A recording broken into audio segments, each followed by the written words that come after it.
Nifty কিন্তু constantly পড়ে চলেছে 23,134-এর কাছাকাছি রয়েছে। গোটা বাজারটা কিন্তু একটা যাকে বলা যেতে পারে যে কারেকশন সিচুয়েশনে রয়েছে। ডাউনফল হয়ে গেছে বহু সেক্টরে, যেরকম নিফটি আইটি সেক্টর একটা বিরাট বড় ডাউনফল হয়ে গেছে, 20%-এর বেশি নেগেটিভ হয়ে গেছে। গোটা আইটি সেক্টরটা গোটা হয়ে গেছে, মানে একটা সেক্টরের বেশ কিছু স্টকের ক্ষেত্রে দেখা গেছে 25-30% কারেক্টেড, 40% কারেক্টেড। আজকে এই ভিডিওর মধ্যে বেশ কিছু আইটি স্টক যেগুলো আর্টিফিশিয়াল ইন্টেলিজেন্সকে নিয়ে কাজ করে চলেছে, যেগুলো স্পেশালাইজড রয়েছে, সিম্পল আইটি সার্ভিসের সঙ্গে যুক্ত নয়, এমন কিছু কোম্পানিকে নিয়ে কথা বলবো যে কোম্পানিগুলো 52 উইক লোয়ের কাছে চলে এসছে, অথচ যাদের পোটেনশিয়াল গ্রোথ ইজ আনবিলিভেবল। তাদের মধ্যে যে management is most powerful management, most efficient management বলা যেতে হবে, better then. Not only that, if you see the fundamental like return on equity, return on capital employed, debt to equity ratio, if you see the cash flow, cash management system, everything is fantastic. But in that situation আমি যেটা মনে করছি যে এটা একটা কিন্তু বড় মাপের একটা স্কোপ হতে চলেছে রাদার দেন ফিয়ার। অর্থাৎ যখন নিফটি কারেকশন মোডে থাকে তখন সেটা কিন্তু ফিয়ার নয়, সেটা এমন একটা সিচুয়েশন, একটা স্কোপ তৈরি করে, অপরচুনিটি তৈরি করে। অর্থাৎ এখন এই মুহূর্তে এটা কিন্তু একটা অপরচুনিটি তৈরি করছে আমাদের কাছে যে জায়গায় যাওয়ার। আজকে আমি যে কোম্পানিগুলো কথা বলতে চলেছি সেগুলো কিন্তু আর্টিফিশিয়াল ইন্টেলিজেন্সের উপর কাজ করা কোম্পানিটার কথা বলছি। প্রথম কোম্পানিটা ওটিটির উপর কাজ করছে। কোম্পানিটা যে বেসিক্যালি কাজ করছে সেটা হচ্ছে artificial intelligence, digital information, digital transformation, তার উপর কাজ করে কোম্পানিটা কি নাম? কোম্পানিটার নাম হচ্ছে রুট মোবাইল। রুট মোবাইল কিন্তু বহুদিনের পুরনো কোম্পানি এবং কোম্পানিটা একটা সময় দুর্দান্ত রিটার্ন দিয়েছিল, অথচ সেসব দিন কোথায় পার হয়ে গেছে। এখন কোম্পানিটা পুরো মুখ থুবড়ে পড়ে রয়েছে। আজ বলে না, কোভিডের পরে দেখতে পেয়েছি আমরা একটা বড় মাপের চাম দেওয়ার পর কনস্ট্যান্টলি কারেকশন মোডে চলে গেছে। এখন এই মুহূর্তে কারেক্ট হতে হতে একটা বিরাট লেভেলের নেগেটিভ জায়গা দেখতে পাচ্ছি আমরা। তাহলে সেই কোম্পানিটা আজকে দেখতে চলেছি আমরা, কোম্পানির কি হাল। কোম্পানিটা কিন্তু দেখতে পাওয়া যাচ্ছে যেটা, সেটা হচ্ছে ভয়ঙ্করভাবে পতন ঘটেছে। গত 5 বছরের মধ্যে কোনো জায়গায় রিটার্ন নেই। 78% মতো কিন্তু দেখতে পাচ্ছি আমরা রিটার্ন নেগেটিভ হয়ে গেছে, মানে কোম্পানির অলমোস্ট ফিনিশ কোম্পানি। এই কোম্পানি যদি আমরা দেখি হাই থেকে, কোম্পানিটা কিন্তু 76-78% মোস্ট প্রবলি 80%-এর মতো কিন্তু কোম্পানিটা ডাউন হয়ে গেছে। যেটা ভাবা যায় না কোম্পানির ক্ষেত্রে, মানে এইরকম পরিস্থিতি যে কোনো কোম্পানি এক্সিট করে যাওয়ার একমাত্র রাস্তা। এই কোম্পানিটা আমাদেরকে একটা সময় কিন্তু খুব সুন্দর রিটার্ন দিয়েছিল। আজকে কোম্পানিটাকে এই অবস্থা দেখছি, একটা সময় আমাদেরকে ভালো একটা রিটার্ন কিন্তু একটা সময় দিয়ে গেছিল, কিন্তু কনস্ট্যান্টলি কোম্পানিটা কিন্তু পড়তে শুরু করে দিয়েছে এবং পড়ে পড়ে একটা জায়গাতে গিয়ে এখন আটকে রয়েছে এবং লাস্ট 1 ইয়ারের রিটার্ন দিচ্ছে 53%, 1 ইয়ারে পড়ে গেছে। অথচ কোম্পানি ফান্ডামেন্টাল যদি দেখি, এই কোম্পানি যেটা বলছি আমি, রুট মোবাইল লিমিটেড, কোম্পানিটা বেসিক্যালি মোবাইল নেটওয়ার্ক ওটিটির উপর কাজ করছে, business messaging, voice, email, SMS এর উপর কাজ করা কোম্পানি। এই কোম্পানি বিরাট বড় বিস্তৃতি রয়েছে এবং ভবিষ্যতে খুব ভালো রয়েছে। কোম্পানিটা CPaaS-এর উপর কাজ করে, communication platform as service. Market cap 2900, অর্থাৎ এটা কিন্তু একটা সময় মিড ক্যাপে কোম্পানিটা ছিল, আজকের কিন্তু স্মল ক্যাপে চলে এসছে, মানে মিড ক্যাপ থেকে নেমে গেছে স্মল ক্যাপে। বোঝা যাচ্ছে কতখানি ডাউন অবস্থা। কোম্পানির পি চলে গেছে কমতে কমতে 9-এ চলে গেছে পি।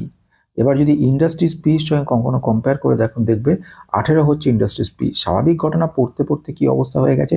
কিন্তু এই অবস্থাতেও কোম্পানিটা যদি ফান্ডামেন্টাল দেখুন, return on equity, capital employed দুটোই যথেষ্ট ভালো রয়েছে। 17%টা এর আগে অনেক বেশি ছিল, এখন কমে 17-এ এসছে। রিটার্ন অন ইকুইটি দুটোই ভালো। রিটার্ন ক্যাপিটাল এমপ্লয়েড কি, রিটার্ন ইকুইটি কি, সমস্ত কিছু মেম্বারশিপ দেখতে পারেন সেখানে। ফান্ডামেন্টালগুলো বুঝিয়েছি, যেগুলো জানাটা খুব জরুরি। উইদাউট ফান্ডামেন্টাল না জেনে কখনো ইনভেস্ট করাটা উচিত না। যে কোম্পানিতে ইনভেস্ট করুন না কেন, ফান্ডামেন্টাল আপনাকে জানতে হবে। ফান্ডামেন্টাল না জেনে ইনভেস্ট করা হচ্ছে অন্ধের মতো। আর শুধু রিটার্ন অন ক্যাপিটাল এমপ্লয়েড জেনে গেলাম আর সেই বুঝে ইনভেস্ট করলাম, সেটাকেও বলবে অন্ধের মতো অবস্থা। কারণ শুধু রিটার্ন ইকুইটি বা ক্যাপিটাল এমপ্লয়েড দিয়ে কোনো ফান্ডামেন্টালি বোঝা সম্ভব নয়। পজিটিভিটির মধ্যে একটা ব্যাপার দেখতে পাচ্ছি, প্রোমোটার হোল্ডিং কিন্তু একটুও কমেনি, 74% প্রোমোটার হোল্ড করছে। শুধু তাই নয়, যদি এখানে ডেট টু ইকুইটি রেশিও দেখা যায়, সেটাও দেখা যাবে ভেরি গুড। কোনো ঋণ নেই কোম্পানিটা, 0.01 রয়েছে, অর্থাৎ খুব ভালো। ইন্ডাস্ট্রি স্পিড তুলনায় অনেক ভালো, সস্তায় পাওয়া যাচ্ছে। 5 বছরের সেলস গ্রোথ দুর্দান্ত রয়েছে।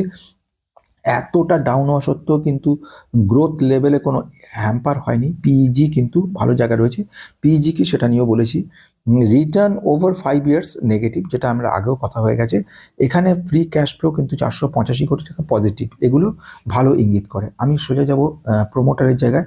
প্রোমোটার কিন্তু মোরাললেস 70%, 74% কিন্তু ধরে রেখে দিয়েছে কোম্পানিটার। এর সঙ্গে দেখব কি ফরেন ইনস্টিটিউশনাল ইনভেস্টর, এদের কাজ যা, এরা সেই কাজই করে গেছে। 4.5322 থেকে কমিয়ে কনস্ট্যান্টলি এরা কিন্তু ডাউন করে চলেছে। ওদিক থেকে ডোমেস্টিকও দেখতে পাচ্ছি প্রচুরভাবে সেল করে যাচ্ছে, 8%, 7 থেকে এখানে তো 5% করে ফেলেছে। আবার রিটেলাররা তারা কিনা 12 থেকে 13, 14, 16 রিটেলার আবার কিনে চলেছে। বেশ ভালো কথা, কিন্তু ব্যাপার হচ্ছে এখানে বোঝার যে কোম্পানি যদি ফান্ডামেন্টাল স্ট্রং না হয় তাহলে পর কিন্তু এটা কিন্তু একটা ট্র্যাপ তৈরি করে দেবে, ফাঁদ হবে। কিন্তু এখানে সে ব্যাপারটা কি দেখা যাচ্ছে, এখানে যদি দেখা যায় প্রফিট ফ্রম অপারেশন কিন্তু কোনো অংশে খারাপ নয়। প্রতি বছরে আমাদের প্রফিট ফ্রম অপারেশনটা, বিজনেসটা কিন্তু ভালো চলছে, এমনভাবে নয় কোম্পানিটার বিজনেস খারাপ। কোম্পানির বিজনেস ভালো রয়েছে, রিসিভেবলস পজিটিভ রয়েছে, এটা একটা ভালো ব্যাপার। আরেকটা ব্যাপার হচ্ছে সেটা ভালো জিনিস, সেটা হচ্ছে এদের মধ্যে ইনভেস্টিং অ্যাক্টিভিটির মধ্যে আমরা দেখতে পাচ্ছি কিছু ফিক্সড অ্যাসেটস কিছু কেনা হয়েছে। এগুলো সবই পজিটিভিটির মধ্যে পড়ছে। কিছু নেগেটিভ ব্যাপার স্লাইটলি দেখা যাচ্ছে, কিন্তু আবার আগে পজিটিভ ব্যাপারগুলো বলি। রিপেমেন্ট অফ বরোয়িংস 515 কোটি টাকা মতো কিন্তু রিপেমেন্ট করেছে, এটা একটা পজিটিভ ব্যাপার। ডিভিডেন্ড দিয়েছে কিছু করে, 74 কোটি টাকা ডিভিডেন্ড গেছে। আমাদের নেট ক্যাশ ফ্লো পজিটিভ রয়েছে, কিন্তু এর মধ্যে নেগেটিভ বলে একটা কিন্তুর ব্যাপার রয়েছে। সেখানে আমি বলবো ক্যাশ ফ্রম ফাইন্যান্সিং অ্যাক্টিভিটি থেকে কিছুটা পরিমাণ কিন্তু ক্যাশ নেগেটিভ, 34 কোটি টাকা মতো নেগেটিভ হয়ে গেছে, এটা একটা নেগেটিভ ব্যাপার স্লাইটলি দেখাচ্ছে। এনিওয়ে আরেকটা ব্যাপার আমি দেখব, 200 আদার ইনভেস্টিং অ্যাক্টিভিটি জায়গায় 258 কোটি নেগেটিভ, এটা একটুখানি প্রবলেম করছে। আমরা কোয়ার্টারলি রেজাল্টে যাব। কোয়ার্টারলি রেজাল্ট কিন্তু সেলস গ্রোথ আমরা দেখতে পাচ্ছি, সেলস গ্রোথ যথেষ্ট ভালো রয়েছে। আমি অপারেটিং প্রফিট মার্জিন 13% রয়েছে ঠিকঠাক। নেট প্রফিটে যদি যাই, নেট প্রফিট কিন্তু গতবারে যেখানে নেট লস হয়ে গেছিল 19 কোটি, সেটা কিন্তু এবারে গত কোয়ার্টারে তার থেকে ভালো করেছে। কোয়ার্টার অন কোয়ার্টার দেখি ভালো রেজাল্ট হয়েছে, কোয়ার্টার অন কোয়ার্টার ভালো রেজাল্ট হয়েছে, ইয়ার অন ইয়ার বেস থেকে সেটাও ভালো রেজাল্ট হয়েছে। দ্যাট মিনস কোম্পানিটা কিন্তু পজিটিভ সাইড রয়েছে, অথচ সে কোম্পানিটা কিন্তু আমাদেরকে অনেকটা কারেকশন মোডে চলে গেছে, প্রচুর কারেকশন, কনস্ট্যান্টলি ডাউন হয়ে চলেছে। আমাদের দেখতেই পাচ্ছেন কনস্ট্যান্ট নেমে গেছে নিচের দিকে, এবং 52 উইক লোয়ের পুরো কাছে পৌঁছে গেছে, মানে এক বছরের সবচেয়ে ডাউন জায়গায় এবং মারাত্মক পজিশনে গিয়ে দাঁড়িয়ে রয়েছে। কিন্তু কোম্পানির ফান্ডামেন্টাল কিন্তু আমাদেরকে খুব পজিটিভ এবং বুলিশ বলে মনে হলো। সেকেন্ড যে কোম্পানিটা চলে এসেছে, এই কোম্পানিটাও কিন্তু আমাদেরকে একটা অপরচুনিটি তৈরি করে দিচ্ছে। ইয়েস, এই কোম্পানিটা অপরচুনিটি তৈরি করে দিচ্ছে। কোম্পানিটার কি নাম, কোম্পানিটা কিভাবে কাজ করে, কোম্পানিটা কিন্তু আর্টিফিশিয়াল ইন্টেলিজেন্সের উপর বিরাটভাবে কাজ করছে। কোম্পানিটা গ্লোবাল টেকনোলজি কোম্পানি বলা যেতে পারে। কোম্পানি 13,000-এর বেশি অটোমোবাইল বিলিভার্সের সঙ্গে যুক্ত রয়েছে সারা বিশ্ব জুড়ে। কোম্পানিটা ইউরোপ, ইউএসএ, জাপান, চায়না এবং থাইল্যান্ড, ইন্ডিয়া সব জায়গায় বিজনেস করে চলেছে। কোম্পানিটার কি নাম, কোম্পানির নাম হচ্ছে কেপিআই টেকনোলজি। এই কোম্পানিটাও কিন্তু দুরন্ত কোম্পানি, কোম্পানির এখনো ভ্যালুয়েশন খুব জায়গায়, সুন্দর জায়গায় চলে এসেছে। একটা সময় যখন আফসোস ছিল কোম্পানিটাকে নিয়ে এন্ট্রি করা যাচ্ছে না, এই কোম্পানিতে কিন্তু এখন এন্ট্রি করার জন্য একটা ফ্যান্টাস্টিক জায়গায় চলে এসেছে কোম্পানিটা, যেখানে প্রাইস টু আর্নিং রেশিও 23 রয়েছে। ডিটেলস সেকেন্ড যে কোম্পানিটা বলছি, কোম্পানিটা কিন্তু দুর্দান্ত কোম্পানি। অটোমোবাইল ইন্ডাস্ট্রিজের ওপরে আর্টিফিশিয়াল ইন্টেলিজেন্সকে ইমপ্লিমেন্ট করে কোম্পানিটা কিন্তু একটা বিরাট বড় জায়গা তৈরি করেছে, এবং একে টাটা এলেক্সির কম্পিটিটর বলা হয়। অথচ এক বছরে 52% ডাউন হয়ে গেছে, এটা কিন্তু একটা বিরাট বড় ধাক্কা। আমি যদি দেখে নিই কোম্পানি টোটাল ম্যাক্সিমাম থেকে 60%, 63% ডাউন হয়ে গেছে কোম্পানিটা, কমে গিয়ে 52 উইক লোয়ের কাছে চলে এসছে। বিগত এক বছরের মধ্যে এটা সব থেকে ডাউন, মানে এতটা ডাউন কারেক্টেড মোডে চলে গেছে কোম্পানিটা। অথচ এই কোম্পানিতে একটা সময় ইনভেস্ট করার জন্য মানুষ পাগল ছিল, অনেক হাই প্রাইসেও মানুষ ইনভেস্টাররা কিনে রেখেছে, 1600, 1500 এসব কিনেছে। আজ তাদের হাল খুব খারাপ, একদম পড়ে গিয়ে 50-60%, মানে তাদের টোটাল যে ইনভেস্টমেন্ট এমন সবটা শেষ হয়ে গেছে। কোম্পানির নাম বন্ধুরা কেপিআই টেকনোলজি। এর যদি ফান্ডামেন্টাল দেখা যায়, আর্টিফিশিয়াল ইন্টেলিজেন্সের উপর কাজ করে কোম্পানিটা, ডিজিটাল সলিউশনের উপর কাজ করছে, নেক্সট জেনারেশন মোবাইল টেকনোলজির উপর কোম্পানি কাজ করছে। Europe, USA, Japan, China, Thailand এবং ইন্ডিয়াতে কোম্পানিটা কাজ করে। কোম্পানি যদি সরাসরি চলে আসি, fundamentally market cap, mid cap লেভেলের কোম্পানি রয়েছে এই মুহূর্তে। কোম্পানিটাকে আমরা মিড ক্যাপ হিসেবেই বলবো। মিড ক্যাপের কোম্পানি 23 হচ্ছে মোটামুটি price two earning ratio. Industries কিন্তু প্রাইস টু আর্নিং রেশিওর কাছাকাছি গেছে, ইন্ডাস্ট্রিজ হচ্ছে 20। খুবই ভালো ভালো জায়গা। Return on equity, capital employed দুটোই রয়েছে অসাধারণ। Return on capital employed, return on equity দুটোই কিন্তু অসাধারণ জায়গা রয়েছে। আমি যদি দেখে নিই প্রোমোটার হোল্ডিং 39% প্রোমোটার হোল্ড করছে, কিছুটা promoter holding com. Debt to equity ratio যদি দেখি, ডেপ টু ইকুইটি 0.16 পজিটিভ। আমরা যদি একটু দেখে নিই সেলস গ্রোথ ঠিকঠাক, সফটওয়্যার বিক্রি করা আর এআই এর উপর কাজকর্ম ভালোই চলেছে। আমরা যদি দেখি price two earning growth ratio, এটাও খুব গুরুত্বপূর্ণ 0.55। এটাও আমাদেরকে দেখাচ্ছে কোনো প্লেজ কিন্তু কোম্পানিটা নেই, এটা জিরো প্লেজ। এটাও একটা পজিটিভ ব্যাপার আমরা দেখতে পাচ্ছি। আমি ডাইরেক্ট কোম্পানির ক্ষেত্রে চলে যাচ্ছি। কোম্পানির আমরা প্রোমোটার হোল্ডিংয়ে, প্রোমোটার আগে ছিল 39%, এখনও কম বেশি 39% রেখেছে। অর্থাৎ প্রোমোটার কিন্তু কোনো স্টেক খুব বেশি সেল করছে না, স্লাইটলি স্টেক সেল করেছিল। মানে ইনফ্যাক্ট 47 3947 তার থেকে 45 44 41, মানে পয়েন্ট সামান্য করে কমছে। আচ্ছা, এফআইআই কিন্তু মাইনাস হচ্ছে, কনস্ট্যান্টলি সেল করে যাচ্ছে। ডিআইআই কিন্তু প্লাস হয়ে চলেছে, এগুলো ব্যাপার। আবার রিটেলার কিন্তু সেল করে চলেছে। রিটেলার কি করছে সেটা বড় ফ্যাক্টর না, আমাদের ফ্যাক্টরটা হচ্ছে আমি যদি ইনস্টিটিউশনালকে দেখি, অর্থাৎ আমাদের 39% রয়েছে পাবলিক প্রোমোটারের কাছে, 13% রয়ে গেছে এফআইআর কাছে, 25 রয়ে গেছে ডিআইয়ের কাছে। যদি তিনটেকে আমি যোগ করি মোটামুটি 40, 65, 75, মানে 80%-এর কাছাকাছি, 79%। এটা কিন্তু ইনস্টিটিউশনালরা ধরে রেখে দিয়েছে, তার মানে কিন্তু যথেষ্ট ভালো জায়গা রয়েছে। প্লাস রিটেলাররা সেল করে যাচ্ছে, কত রিটেলার সেল করে দিচ্ছে এর মধ্যে দেখলেই বোঝা যাচ্ছে। কোয়ান্টিটি, পরিমাণ, নাম্বার অফ শেয়ার হোল্ডার, এই কোয়ান্টিটিগুলো দেখলে ধরা যাচ্ছে। এটা কিন্তু আস্তে আস্তে অনেকটা কমিয়ে দিচ্ছে, এগুলো রিটেলারের কাজ, এরা কনস্ট্যান্ট সেল করে যায়। এবং কিছু রিটার্ন যে পাওয়া গেল না, সঙ্গে সঙ্গে সেল করে দিল। ক্যাশ ফ্লো যাই, ক্যাশ ফ্লো থেকে আপনাদেরকে দেখানোর চেষ্টা করছি। এর কিন্তু অপারেটিং অ্যাক্টিভিটি খুব পজিটিভ, মানে কোম্পানির হাল, মানে ইন্টারনাল যে হাল সেটা কিন্তু ভালো রয়েছে। প্রফিট ফ্রম অপারেশন, যখনই যে ট্রানজাকশন, কাজকর্ম, সমস্ত রকম এআইয়ের উপরে ডিস্ট্রিবিউশন, বড় বড় কোম্পানিগুলোর সঙ্গে এআই রিলেটেড যে ড্রাইভার ছাড়া গাড়ি বা এই ধরনের যে জিনিসগুলো, বা আর্গোনোমেট্রিক, যত সহজভাবে গাড়িকে নিয়ে যাওয়া, বা ভালো সিট বেল্টের ব্যবস্থা করা, এবং এআই এর মাধ্যমে টোটাল কাজগুলো করা, কার টু কার ইন্টারাকশন, কার টু লোকাল সিগন্যাল ইন্টারাকশন, এই সমস্ত কিছু কিন্তু এই কোম্পানিটা কাজটা করছে। কোম্পানি কিন্তু রিসিভেবলস কমেছে। আর একটা ইন্টারেস্টিং জিনিস বলবো, নেট ক্যাশ ফ্লো পজিটিভ, শুধু পজিটিভ না, নেট ক্যাশ ফ্লো কিন্তু উত্তরোত্তর বাড়ছে। এটা কিন্তু খুব মনোযোগের সঙ্গে ব্যাপারটা বুঝতে হবে, এটা অত ইজি ব্যাপার নয়, বা হ্যাঁ না, বা কিনলাম বিক্রি করলাম না, আমি বলছি বিক্রি করে কিনলাম, বা আমি বলছি বিক্রি করলাম, নো। নিজে ভাবুন ব্যাপারগুলোকে, আপনার একটা নিজের ব্যবসা আছে, ব্যবসাটা কতটা বাড়ছে, সে বেড়ে কোথায় গিয়ে দাঁড়াচ্ছে, এগুলো কিন্তু ভাবতে হবে। যতটা ভাববেন তত নিজের ক্লিয়ার হবে, যত ক্লিয়ার হবে তত কিন্তু নিজের কাছে কনসেপ্ট ক্লিয়ার হয়ে গেলে শুধু এই কোম্পানি বলে না, যে কোনো কোম্পানিতে কিন্তু আপনি ইনভেস্ট। তৃতীয় দুর্দান্ত যে কোম্পানিটার কথায় যাব, সে কোম্পানিটাও কিন্তু আর্টিফিশিয়াল ইন্টেলিজেন্সের উপর কাজ করছে। কোম্পানিটা যেখানে নর্মাল আইটি সেক্টরের সমস্ত কোম্পানিগুলো যেখানে ডাউন হয়ে গেছে, সেখানে এই ধরনের কোম্পানিগুলো কিন্তু দারুণভাবে কাজ করে চলছে। বেসিক্যালি ইন ফিউচার বলা যেতে পারে এই সব কোম্পানিগুলোর ক্ষেত্রে এআই বেস ডিজিটাল এবং টেকনোলজিক্যাল সলিউশনের উপর কোম্পানিটা কাজ করছে। কোম্পানি ফ্যান্টাস্টিক কাম করছে। বেসিক্যালি কোম্পানি ট্যানসেই টেকনোলজি, র্যাপিডেক্সের উপর কাজ করে, ডিজিটাল ট্রান্সফরমেশনে, এছাড়া এআই পাওয়ার অটোমেশনের উপর কাজ করছে, ক্লাউড অ্যাডপশনে অ্যামেজের বলে একটা কোম্পানি তার সঙ্গে কাজ করছে। এই কোম্পানিটার আইটি সেক্টরের দুর্দান্ত কাজ করেছে, ক্লাউড সার্ভিসের উপর কাজ করছে। Company health care, manufacturing, consumer, hi tech, professional সার্ভিসের উপর কাজ করে, digital banking system, digital banking payment system, card, consumer banking, টোটালটা কিন্তু দেখছে। গ্লোবাল টোটাল রেভিনিউ গ্রোথ আসছে ইউএসএ থেকে 74%, ইউরোপ থেকে 19%, এবং অ্যাপাক থেকে এশিয়া যে প্যাসিফিক এরিয়া থেকে মাত্র 6%, অর্থাৎ ম্যাক্সিমাম তাকিয়ে রয়েছে ইউএসএর দিকে। কোম্পানিটাও কিন্তু দেখতে পাচ্ছি আমরা অনেকটা ডাউন হয়ে গেছে, এবং ডাউন হয়ে 52 উইক লোয়ের কাছাকাছি চলে এসছে এই মুহূর্তে। কোম্পানিটা সাইবার সলভ প্রাইভেট লিমিটেড বলে একটা সাইবার সিকিউরিটি কোম্পানি রয়েছে, তার টোটালটাকে কিন্তু স্টেকটাকে নিয়ে নিয়েছে কোম্পানির নাম কি, হেক্সাওয়্যার টেকনোলজি। হেক্সাওয়্যার টেকনোলজি একটা দুরন্ত কোম্পানি, যে কোম্পানিটা একটা সময় আমাকে দুর্দান্ত রিটার্ন দিয়েছিল, কিন্তু এখন এই কোম্পানিটা কিন্তু কারেকশন হতে হতে একটা 52 উইক লোয়ের কাছে চলে গেছে। এই মুহূর্তে স্টকটার প্রাইস টু আর্নিং রেশিও 18.5 রয়েছে, ইন্ডাস্ট্রিজ পি যেখানে 20.5 রয়েছে। বেসিক্যালি আইটি সেক্টরের কোম্পানিগুলো আর্টিফিশিয়াল ইন্টেলিজেন্সের একটা প্রেশার রয়েছে। সেকেন্ড ওয়ান হচ্ছে এক ধরনের দেখতে পাচ্ছি আমরা, সেটা হচ্ছে ডিজিটাল ট্রান্সফরমেশন ব্যাপার। তার কিন্তু গ্লোবাল ডিমান্ডগুলো কিন্তু কমে গেছে, সেই গ্লোবাল ডিমান্ড কমে যাওয়ার জন্য কারেকশন মোডে দেখতে পাচ্ছি।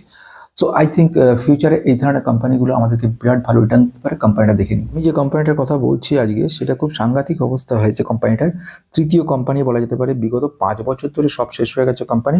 50% ডাউন হয়ে গেছে, 50%-এর কাছে, 46% ডাউন 5 বছরে। মানে একটা ইনভেস্টমেন্ট মোটামুটি 5 বছরে সাংঘাতিক জায়গায় চলে গেছে।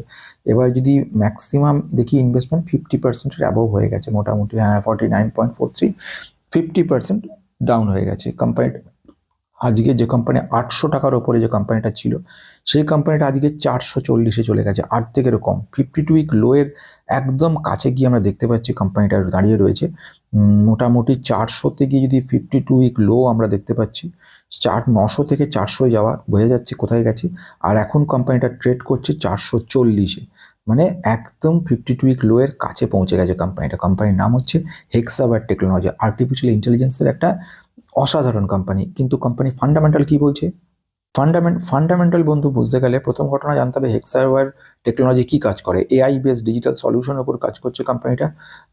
বিভিন্ন রকম সফটওয়্যার রিলেটেড আর্টিফিশিয়াল ইন্টেলিজেন্সের উপরে কাজ করছে। ডেটা সেন্টার এবং এআই দুটোকেই কাজে লাগিয়েছে কোম্পানিটা। ক্লাউড কম্পিউটিং কাজ করে, financial service, health care, manufacturing, consumer, hi tech, banking solution, payment, credit card, global, এইগুলো রয়েছে। গ্লোবাল প্রেজেন্স রয়েছে। মোটমাট কোম্পানি এদিক থেকে দেখতে গেলে সব দিকে কোম্পানি কিন্তু ভালো রয়েছে। একটা ছোট ব্যাপার, লিগাল প্রসিডিংস রয়েছে কিছু সামান্য। ইউএস এর ক্ষেত্রে ন্যাটসফট কর্পোরেশন বলে একটা কোম্পানি ছিল, তাদের একসঙ্গে একটা লস্যুট তৈরি হয়েছে। ঠিক আছে, সেটা তো আলাদা ব্যাপার। আমরা যে ফান্ডামেন্টাল দেখবো কোম্পানিটা কেমন।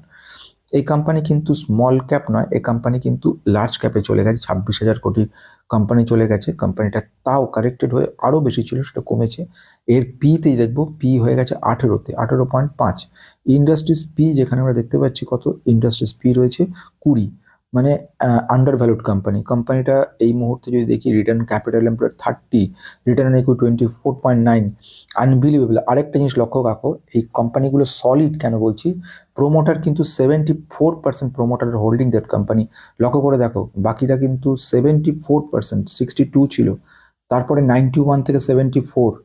কোম্পানিটা কিন্তু বিরাটভাবে 70%-এর বেশি রয়ে গেছে। এফআইআই কত আছে? এফআইআই ফরেন ইনস্টিটিউশনাল ইনভেস্টর যেটা করে থাকে, আস্তে আস্তে একটু একটু করে কমিয়ে চলেছে। ডিআইআই আবার একটু বাড়িয়ে চলেছে, যেরকম এ মাইনাস করছে, এ আবার প্লাস করতে করতে চলেছে। আরেকটা ভালো খবর, পাবলিকের কাছে তেমন বেশি কিছু নেই। পাবলিকের যত কম থাকে সেটাই আমাদের একটা বড় অপরচুনিটি তৈরি হবে, এবং এরা যত সেল করবে ততই আমরা আনন্দিত হব, কারণ আমাদের ইনস্টিটিউশনালের দরকার। পাবলিকের মধ্যে কে থাকলো না থাকলেও আমার হেডেক নেই। ইনস্টিটিউশনের মধ্যে টপে রয়েছে প্রমোটার, তারা ইন্টারনালি খবর জানে কোম্পানি সম্পর্কে। নিজেরা যদি লসে যায়, কেউ কি চাইবে লসে থাকতে? 2 নম্বর হচ্ছে ফরেন ইনস্টিটিউশনাল ইনভেস্টার, এখনও তারা আশা রাখছে, এবং ডিআইআই কিনে চলেছে। কেন কিনছে এরা অ্যানালিসিস করে দেখেছি। চলো আমরাও একটু দেখে নিই কোম্পানির সম্পর্কে। কোয়ার্টারলি যদি দেখি সেলস গ্রোথ, দেখেই বুঝতে পারছো কোম্পানির সেলস গ্রোথ কোনো অংশে খারাপ নয়। 3,100 কোটি যেটা ছিল 3,400 কোটিতে চলে এসেছে ইয়ারলি। কোয়ার্টারলি সামান্য একটু কম বেশি হয়েছে, কিন্তু আলটিমেটলি যথেষ্ট ভালো। নেট প্রফিটে ডাইরেক্ট যাব, প্রফিট কেমন করছে? গতবারে 321 কোটি করেছে, এবারে কিন্তু একটু প্রফিট কম, 292 কোটি দেখছি। এই জায়গাটা একটু প্রফিটেবিলিটি কম হয়েছে। আর একটা জিনিস আমাদের দেখার রয়েছে, সেটা হচ্ছে লাস্ট কোয়ার্টারের থেকেও কিন্তু, মানে ইয়ার অন ইয়ার কোয়ার্টার দুটো ক্ষেত্রে কিন্তু কোম্পানিটা একটুখানি হলেও ডাউন হয়েছে। এবার একটা প্রশ্ন থাকছে যে, যেখানে আমাদের সেলস গ্রোথ গত বছরের তুলনায় বেশি ভালো, সেলস বেশি হয়েছে, সেখানে কেন, কোন ক্ষেত্রে আমাদেরকে এতটা ডিফারেন্স হলো? সেটা হলো এক্সপেন্সেস। লক্ষ্য করে দেখবে গত বছরে যে খরচ খরচা হয়েছিল, এখানে তো মানে আইটি কোম্পানিগুলো কিন্তু এমপ্লয়ি খরচ বেশি। দেখো 58% মতো মোটামুটি ওদের গত বছরে খরচ হয়েছিল, এবারে কিন্তু 59%, 1% অনেকটা।